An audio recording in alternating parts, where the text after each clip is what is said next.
하나님의 사랑으로 따뜻한 온돌방에 오신 여러분들을 환영합니다. 함께 찬양하며 온돌방 시작하겠습니다.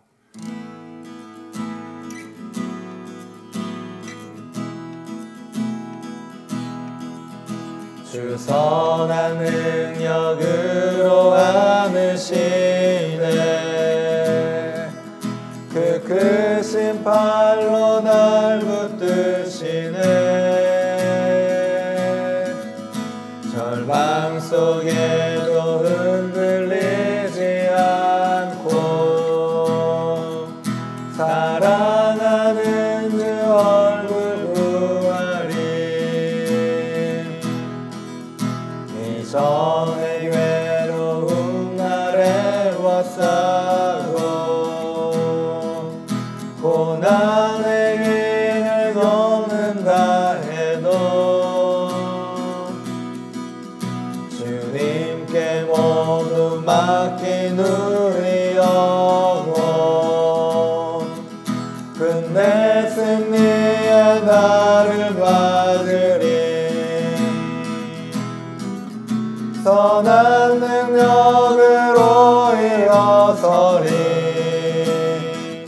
주만을 지하리 믿음으로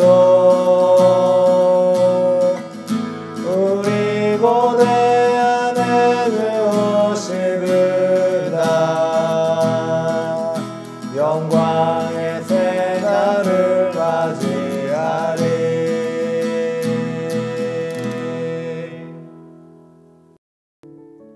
이번 주 말씀은 미가 6장 6절에서 8절입니다. 하나님의 말씀을 제가 봉독하겠습니다. 내가 무엇을 가지고 여호와 앞에 나아가며 높으신 하나님께 경배할까? 내가 번제물로 1년 된 송아지를 가지고 그 앞에 나아갈까? 여호와께서 천천의 순양이나 만만의 강물 같은 기름을 기뻐하실까? 내 허물을 위하여 내 맏아들을 내 영혼의 죄로 말미암아 내 몸의 열매를 드릴까? 사람아, 주께서 선한 것이 무엇임을 내게 보이셨나니 여호와께서 내게 구하시는 것은 오직 정의를 행하며 인자를 사랑하며 겸손하게 내 하나님과 함께 행하는 것이 아니냐. 아멘. 목사님, 저희가 예배 마지막에 늘 부르는 찬양이 있습니다. 네, 선한 능력으로라고 하는 찬양인데요. 이 찬양의 작사가는 보네퍼 목사님이십니다. 보네퍼 목사님은 독일에서 히틀러 정권에 반대하시다가 감옥에 투옥되셨는데요. 나중에 미국의 망명해서 편안하게 사실 수도 있었지만 독일에 있는 성도들을 위하여서, 독일 국민들을 위하여서 다시 자진해서 독일로 돌아와서 어려움을 겪으셨다고 합니다. 네, 그러면서 본헤퍼 목사님이 옥중에서 쓴 기도문이 바로 저희가 부르는 선한 능력으로 찬양의 가사입니다.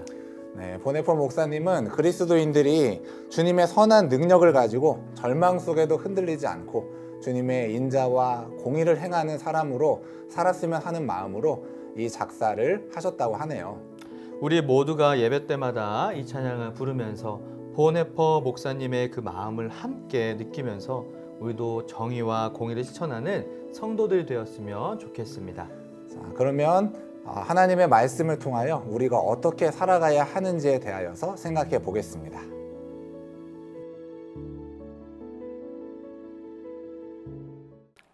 먼저 하나님께서는 이스라엘의 남은 자들이 정의를 행해야 된다고 말씀하십니다. 정의를 외치라 그러지 않았어요? 정의를 행하라 그랬어요. 말로만 떠들지 말라는 거예요. 행하라. 야, 이 정의라는 말이 구약 성경에 굉장히 많이 등장하는 미시파트라는 말이에요. 미시파트. 근데 이거는 기본적으로 인간을 공평하게 대한다 하는 뜻입니다. 정의가 뭐냐? 공평하게 대우하는 거. 그게 정의라는 거예요. 신명기 18장 3절 보면 이런 말씀이 있어요. 제사장이 백성에게 받을 몫은 이러하니 라는 말씀이 있는데 여기 몫이 바로 미시파트입니다. 미시파트예요. 근데 이 말씀은 신명기 18장 3절 말씀은 이스라엘 백성들이 수입 가운데 일정 비율을 떼서 제사장에게 드려라. 제사장을 부양하라는 거죠. 그런 규정이에요.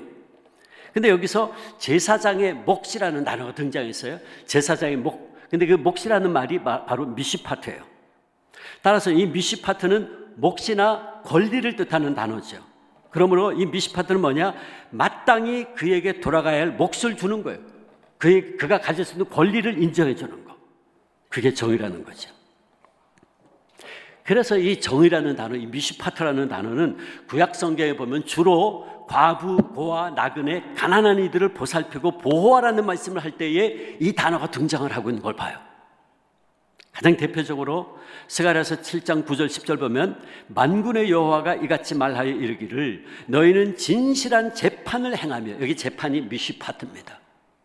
진실한 재판을 행하며 서로 인애와 긍휼을 베풀며 과부와 고아와 나그네와 궁핍한 자를 압제하지 말라 하는 말씀이 있어요. 자, 여기서 말씀드렸는데 재판이라는 단어가 미시파트입니다. 정의라는 단어예요.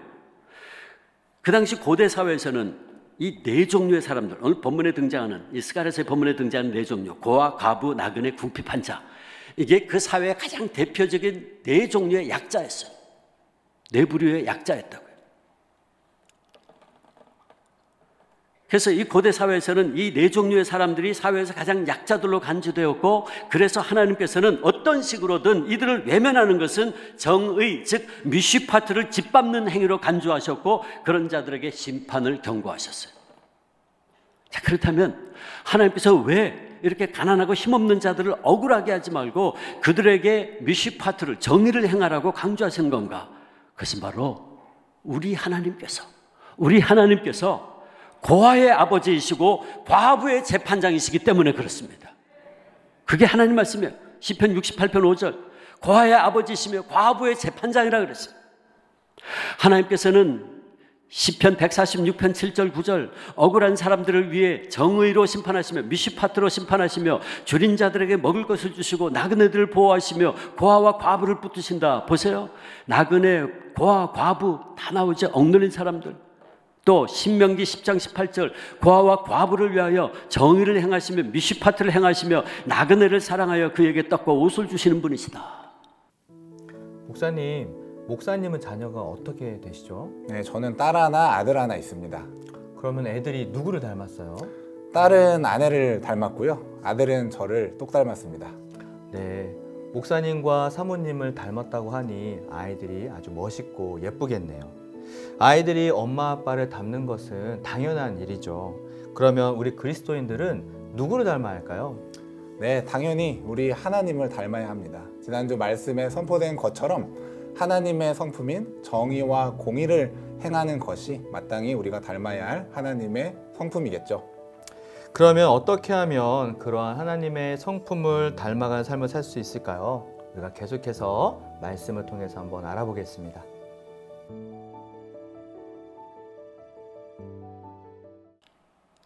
그렇다면 우리 하나님의 사람들은 이런 정의롭지 못한 사회에서 어떻게 정의를 행하는 선교적 삶을 살 수 있습니까? 우리는 욥처럼 우리의 가진 것 나누고 사회에서 소외되고 연약한 자들 대변해주고 돌봄으로 정의를 행하는 선교적 삶을 살 수가 있어요. 예수를 믿는 이들과 한국 교회가 이렇게 사회에서 소외되고 억눌림 당하고 차별대우 받고 있는 사람들을 돌보고 힘 없는 자들이 더 이상 억울함을 당하는 일이 없도록 섬기고 노력할 때 우리는 그 섬김과 돌봄을 통해서 이 민족과 사회 속에 하나님의 정의가 이루어지게 만들어가는 것입니다. 더 나아가 그리스도인들이 이 사회 속에 있는 여러 가지 부조리와 부정과 부패에 대해서도 사회적인 관심을 가지고 언급할 수 있고 행동할 수 있어야 돼요. 주님의 복음이 선포되는 곳에는 반드시 부흥이 일어납니다. 그런데 그 부흥은 교회만의 부흥이 아니었어요. 사회가 바로 세워지고 국가가 바로 세워지는 것이었어요. 이게 지난 2000년 동안의 교회 부흥의 역사였습니다.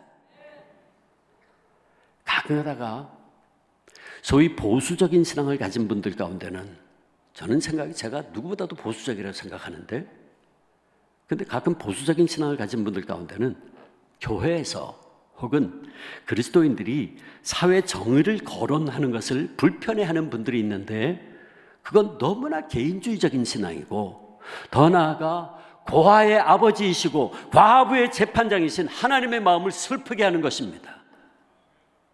우리가 진정 의의 하나님을 믿는 사람들이라면 하나님은 의의 하나님이세요. 사랑의 하나님이시지만 또 한 번은 의의 하나님이세요. 동전의 양면이죠. 하나님의 의의 하나님이심을 믿는 이들이라면 우리는 이 사회의 정의와 불의에 대해서도 과감하게 지적하고 사회 정의가 이 땅에 세워지기를 위해서도 노력해야 돼요. 그러므로 사랑하는 주 안의 성도 여러분, 우리 너무 개인적인 신앙에만 함몰되지 말고 주변의 이웃들을 위해 사는 그리스도인이 됩시다. 우리가 우리 주변에 힘없고 가난한 사람들이 더 이상 억울함을 당하지 않고 이 사회의 일원으로 동등하게 대우를 받을 수 있도록 노력할 때, 그래서 힘없는 사람들이 저마다에게 마땅히 돌아가야 할 몫을, 권리를 정당하게 받게 될 때 우리는 이 사회를 정의로운 사회로 만들어가는 것이고, 하나님께서 바로 그런 정의를 행하는 선교적 삶을 살라고 우리에게 요청하고 계시는 것입니다. 우리는 이제 앞으로 여름 수련회가 다 끝나고 나면 교구별로 미셔널 그룹, 선교적 공동체를 만들어서 이제 모든 성도들이 다 이웃 섬김의 삶, 즉 하나님의 정의를 행하는 선교적 삶을 구체적으로 실천하게 될 것입니다. 제가 이에 대해서 다음 주에 좀 더 자세히 말씀드릴 겁니다. 앞으로 정의와 인자를 행하는 이 선교적 삶에 우리 주 안의 모든 성도님들의 적극적인 헌신과 동참을 기대합니다. 오늘은 말씀을 읽으면서 온돌방을 마무리하려고 합니다. 우리 하나님께서 우리에게 진정 원하시는 것이 무엇인지 다시 한번 기억해 주세요. 내가 무엇을 가지고 여호와 앞에 나아가며 높으신 하나님께 경배할까? 여호와께서 천천의 순양이나 만만의 강물 같은 기름을 기뻐하실까? 사람아, 주께서 선한 것이 무엇임을 내게 보이셨으니 여호와께서 내게 구하는 것은 오직 정의를 행하며 인자를 사랑하며 겸손하게 내 하나님과 함께 행하는 것이 아니냐? 하나님 아버지, 우리를 공평하신 사랑으로 품어주시고 구원해 주신 은혜를 감사합니다. 하나님의 정의의 사랑을 먼저 받은 우리가 그 사랑과 은혜에 감사하는 마음으로 이웃의 권리와 몫을 챙겨주는 정의를 행하는 선교적 삶을 살게 도와주옵소서. 그리하여 우리 모두 이 땅에 하나님의 의가 이루어지는 하나님의 나라를 세우는 데 쓰임받게 하옵소서. 예수님의 이름으로 기도합니다. 아멘. 다음의 질문을 나누어 보세요. 좋아하는 찬양이 있다면 나누어 보세요. 공의와 정의를 실천하려고 노력했던 경험이 있다면 나누어 주세요. 내 주변 분들을 위해서 내가 행할 정의는 어떤 것이 있을까요?